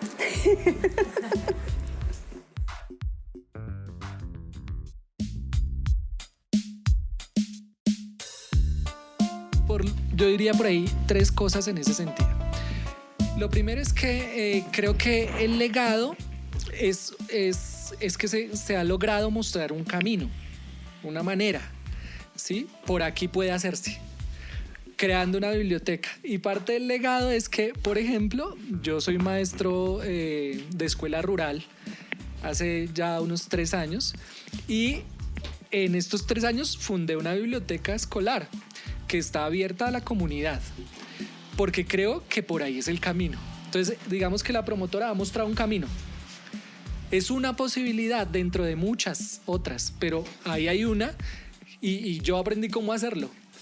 Y cada uno de los que estuvimos aquí sabe cómo hacerlo, y entonces está la potencia, lo que se llama la potencia, la posibilidad de continuar desde otras miradas, pero por ahí hay una vía. Entonces aprendimos un camino, ese es un legado. Otro legado es la esperanza. Aquí, digamos, era muy difícil ver la vida en términos de esperanza, de que podíamos hacer cosas, alcanzar cosas grandes, influir en la política pública, que yo creo que se ha hecho desde la promotora, pero creo que además muchos de nosotros tenemos ahora y vamos a tener espacios en los que vamos a poder tomar decisiones o ayudar a influir en la decisión de la toma de decisiones en la política pública. Entonces hay una esperanza de que más adelante, en otros espacios, todo lo que se aprendió y se aprende y se construye aquí puede llegar a tener un impacto en la construcción de política pública. Eso es uno de los legados que yo creo que por lo menos en mí queda. La esperanza. Y la esperanza vista también en términos de las grietas que proponen varios teóricos que Joselino no quiere que mencionemos, pero que aparecen. Hablemos de las grietas que propone, por ejemplo, Catherine Walsh y toda la teoría decolonial, ¿no? ¿Cómo es que nosotros nos pensamos este mundo muchas veces desde la desesperanza, desde la imposibilidad de hacer un cambio, pero desde cosas como las que suceden aquí al interior de esta biblioteca y han sucedido históricamente, se rompe un poco ese sistema, somos capaces de dar un puño en ese manto oscuro y permitir que entre la luz o que salga la luz, ¿no? Se genera una grieta y en las grietas nacen las plantas, ¿no? Digamos, aquí yo también aprendí eso de tratar de explicarlo con imágenes. Y en las grietas nacen las plantas, nace la vida, en el concreto que se va volviendo viejo, que va tomando ahí un desgaste, ahí aparece en una grieta, aparece una planta y aparece la vida. Entonces yo creo que aquí también nos han mostrado o hemos aprendido, hemos también ayudado a construir ese camino de hacer grietas. Y esto es una grieta. Esto no va a cambiar el mundo, digamos que eso lo tenemos claro, yo lo tengo claro. Desde acá no se va a cambiar la realidad. El sistema es muy poderoso, está muy bien montado, le sirve a mucha gente, pero jode a mucha más gente de la que le sirve.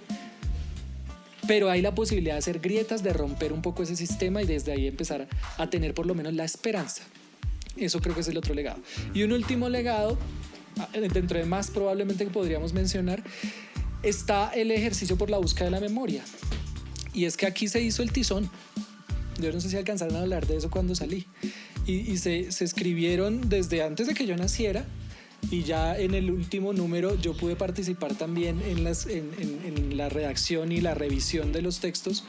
Hay un ejercicio por una búsqueda de la memoria de la localidad, de la memoria de las familias, y aprendimos que la memoria está en las voces de la gente, en la voz de doña Carmen Rosa, en la voz del abuelo que fundó el barrio. Aquí se hizo un ejercicio por construir un documental también desde el video sobre la historia barrial y 8 números del Tizón en los que desde los 80 pues se planteaban problemáticas, pero también se recogían las voces. Y entonces creo que ese aporte a la memoria, que también la memoria es un campo en disputa, es un aporte fundamental de la corporación. Decirle a uno, ojo, usted tiene que encontrar entender el pasado a partir de lo que dice el abuelo y no lo que le están pintando en la academia, por ejemplo. Entonces esa lucha por la memoria y ese juego y ese riesgo por entrar a la disputa de la memoria, yo le entro a esta disputa, yo estoy aquí para pelearme también la construcción de la memoria, yo estoy aquí para pelearme la construcción de una esperanza, yo estoy aquí para pelearme este camino. Creo que esos son legados de la corporación que hay que resaltar y que hay que seguir profundizando, ¿no? Yo lo dejaría por ahí. Pues yo pienso que en el tema del legado, pues creo que Oscar y yo hemos sentido como algo muy fuerte en eso, ¿no? Desde que nos vinculamos como a la corporación, creemos que así no en algún momento, así como ustedes lo dijeron, antes de que ellos no estén, antes de que no estén pues un ser humano como Joselino, como Ana Adelina, como los que hemos logrado conocer en este proceso, pues que el cariño es enorme primero y la admiración profunda. Yo creo que con Oscar hemos dicho como lo más que podemos llegar a hacer es tratar de que eso no se pierda, ¿no? O sea, de que eso que ellos han construido, que son, pues, yo diría que más de la mitad de su vida, porque pues, ustedes escucharon toda la historia y ahí no hay todavía ni el 10% de todo lo que ellos narran y tienen que contar, ¿no? Entonces nosotros como que sentimos en el caso de que somos tan recientes, Oscar un poco más que yo, pero de no dejar que eso muera, no dejar que eso que ellos han construido muera y dejar eso que no muera, digamos que no es el espacio, porque en eso creo que del 2018 acá las miradas han sido tan amplias, tan diversas, que la biblioteca está en toda la ciudad, está en todo, en el universo, ¿no? Celino siempre usa la metáfora de esta metáfora y me parece maravillosa, ¿no? O sea, la biblioteca ya no es esto, ¿no? Y las preguntas ya no están solamente acá, sino que están en absolutamente todo, en todo lo como nos movemos. Entonces yo creo que yo personalmente dentro de la corporación siento que el legado es preservar eso, preservar esto y aprender al máximo lo que tenemos lo que podemos aprender y lo que nuestra capacidad humana, intelectual nos lo permite. Y eso multiplicarlo, ¿no? O sea, generar redes. Yo creo que eso es muy importante, ¿no? Y la red no solamente se hace cuando te unes, por ejemplo, con otro colectivo, ¿no? Como tú mencionas allá y los del Alto Fucha se reunieron y dijeron, bueno, vamos a mirar qué hacemos. No, yo creo que nosotros como maestros lo sabemos más, ¿no? Oscar también es maestro, lo ha sido. Y uno es maestro con sus hijos, ¿no? Con sus cercanos, con el lugar donde se mueve el mundo, el universo que ha construido su mundo. Entonces yo creo que es generar que esa dinámica de pensamiento, de construcción, de preguntas, de reflexiones, de reflexividad, de interés por el mundo, por el otro, no se muera. Y yo creo que eso es la responsabilidad y a veces es más un compromiso político, ¿no? Ético que uno adquiere cuando ingresa a un proceso como el de la corporación. Cómo nos corporamos y cada uno desde lo que hace y desde lo que aporta y desde lo que logra hacer. Entonces yo desde mi labor como maestra, desde mis relaciones, cómo logro tejer para unir y llamar más gente que se vincule a entender la realidad nuestra, porque como le digo a mis estudiantes, si no somos cada uno de nosotros y no son cada uno de ustedes, pues ¿quién va a tomar las decisiones? No, pues toca que las tomen ustedes, ¿no? Las que sean, ¿no? Entonces yo creo que es como, yo desde la corporación digo que ese es más como el legado, no dejar que eso quede allí, sino que ese conocimiento se multiplique. Que claramente quienes pueden dar consejos son quienes más han vivido. Y si se habla de algún consejo para las organizaciones o algún... Si se habla de legados, yo creo que todo lo que ha hecho la corporación es importantísimo. Creo que ya hay un legado, es decir, hay muchas vidas tocadas y seguro habrán más. Y si hay una posibilidad en adelante a partir de la experiencia de la promotora, es pensarse y repensarse siempre, porque Ana, José, quienes han estado aquí se han pensado muchas veces y han tenido la capacidad de ver cómo la sociedad ha evolucionado o involucionado y han desarrollado prácticas acordes a eso. Yo y siempre hacemos como charlas de reflexión. Yo me pregunto en dónde van a quedar las organizaciones sociales y este tipo de prácticas culturales con las nuevas formas de vida. Es decir, si nos proyectamos a 10 años y la humanidad aún persiste en este planeta, los conjuntos residenciales no dan la oportunidad de eso, ¿no? Y entonces nos estamos negando y qué les espera a las nuevas generaciones sobre prácticas culturales, ¿no? Porque el conjunto residencial tiene una particularidad y es: yo cierro todos los espacios para los que están, para los privilegiados dentro del conjunto residencial. Construyo bardas y rejas para que no entren los ladrones, pero tampoco entra la comunidad, no entra nada más, ¿no? Y entonces, ¿dónde queda todo eso? Y entonces, ¿dónde queda ¿y con quién interactúo? ¿Interactúo con los niños y con los jóvenes del conjunto? Sí, pero ¿a través de qué prácticas, ¿no? Y en qué medida. Entonces, yo creo que las organizaciones culturales tienen un reto aún mayor y no sé cuál sea la posibilidad. Claro, existirá mientras existan los barrios y exista esa idea de comunidad que también es tan compleja, ¿no? Si la entramos a analizar. Pero creo que el hacer de la promotora y el de todas las comunidades, de las organizaciones comunitarias y culturales, debería permitir generar alguna política o un camino para eso, ¿no? Para que persistan las prácticas culturales, para que existan lugares de encuentro como han existido, como esta biblioteca y lo que fue la Casa del Viento. Aprender de eso, ¿no? Y la labor de recoger memoria, pero también ojalá de pasar la luz a nuevas generaciones, pues persista, para que esto no se pierda, ¿no? Y sea un conocimiento perdido, porque aquí lo vemos, es decir, hay un montón de conocimientos que claro, luego están en otros lados, en la academia, lo que decía Betty, lo que decía Kate, es decir, ahí hay ya una semilla. Pero mucha gente está lejos de eso, ¿no? Y en la medida en la que son los conjuntos residenciales, los conjuntos cerrados, los que se toman las ciudades y la gente migra del campo a la ciudad, pues vamos a empezar a ver más eso, ¿no?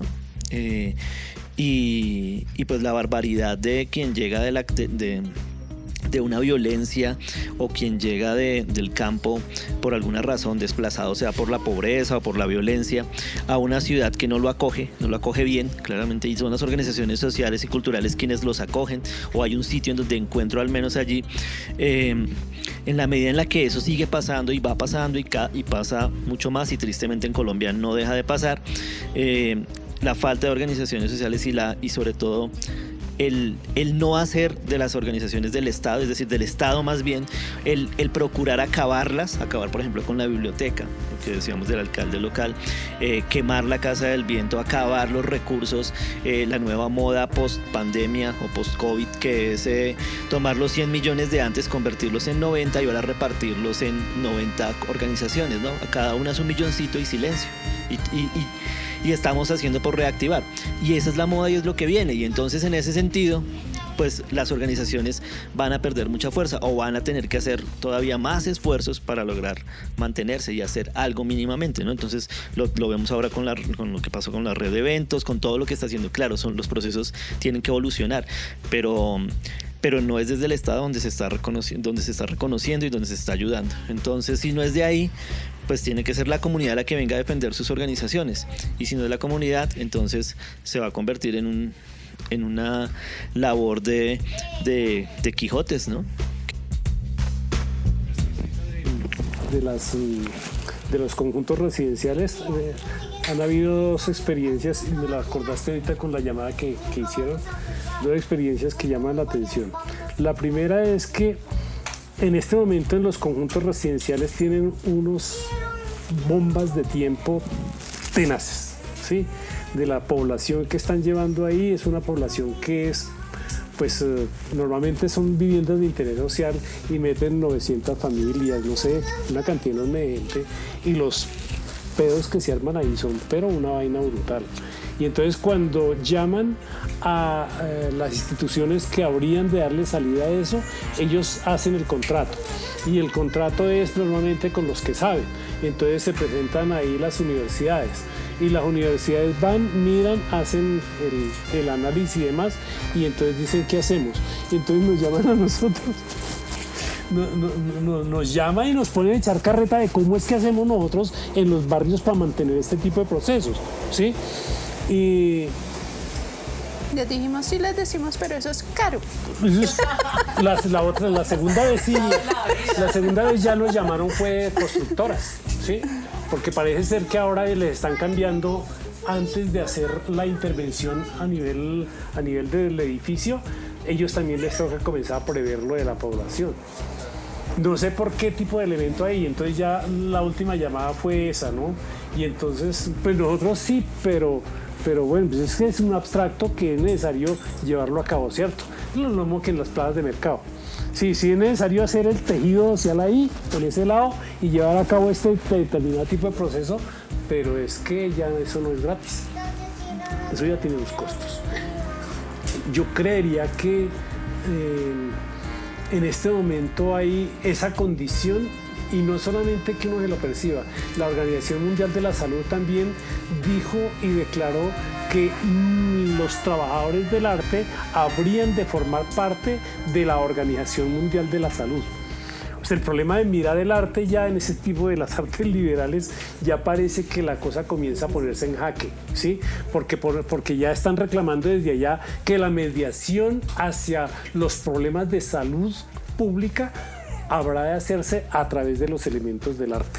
Entonces me parece que es como el momento de cómo es que comenzamos a airearnos, a mirar si los desafíos que van a tener estas otras generaciones que vienen, generaciones de grupos, de artistas, de agrupaciones, sí, va a ser bastante grande, pero ojalá parte del pronto de la experiencia que quede es que es necesario, primero, romper los amarres esos que nos tienen como en feudos, ¿sí? Esa mentalidad feudal, ¿sí? Intentar ver cómo es que hacemos un determinado tipo de organización, porque al Estado que viene a reclamar o al capital privado que viene a reclamar al de las cementeras y demás, es necesario cobrarle y cobrar el trabajo justo, ¿sí?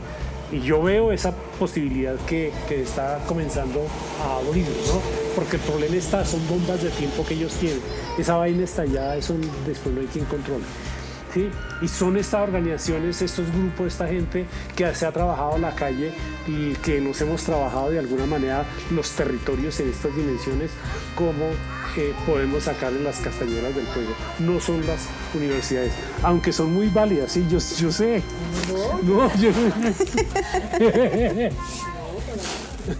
Recorriendo nuestras voces, nuestra riqueza es la memoria.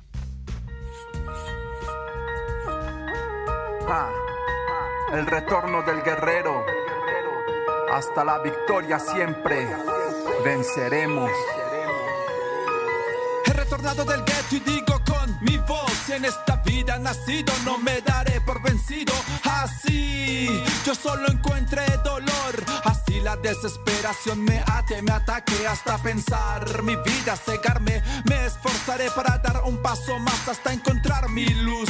No puedo, no debo, no quiero renunciar a mi objetivo real. A través de los tropiezos yo pienso que lo que me ha mantenido vivo ha sido la esperanza de conquistar un mañana mejor. Cada caída me ha enseñado a madurar. Oh sí, le doy gracias a Dios porque he tenido la firme voluntad de seguir andando hasta la victoria final. Como el fénix, yo de las cenizas echo trizas con más lágrimas que risas. Renazco de la nada y emprendo el vuelo, pasando por las pruebas de fuego. Me consagro como guerrero, guerrero, guerrero.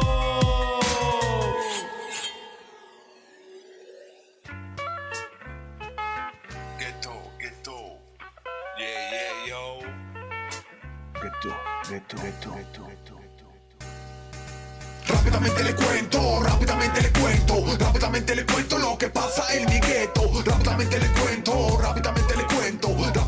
cuento lo que pasa en mi gueto. Contesto esto, es un profeta del gueto. Esta es una producción de Colectivo Harto Arte. Voces: Jesús David Suárez, Daniela Luna Torres, María Fernanda Trujillo. Entrevistadora: Clara Viviana Vázquez. Entrevistados: Joselino Albino, Anadelina Amado, Andrés Javier Bustos, Oscar Chala, Angélica Rodríguez, Ana Beatriz Castro. Música: Sismo Letal, Southside, Mi País, Libertad, Freestyle by Alexander Nacarada, Highlight Reel by Kevin MacLeod. Del álbum Alineación, del autor Contacto Rap. El retorno del guerrero, autor Che Guerrero. Te invitamos a conocer todo el proyecto en www.recorriendonuestrasvoces.com. Le cuento lo que pasa en mi gueto. Siguen votando a la gente diciendo, mintiendo, faltando, robando. Puede decir, puede mentir, hablan de mí.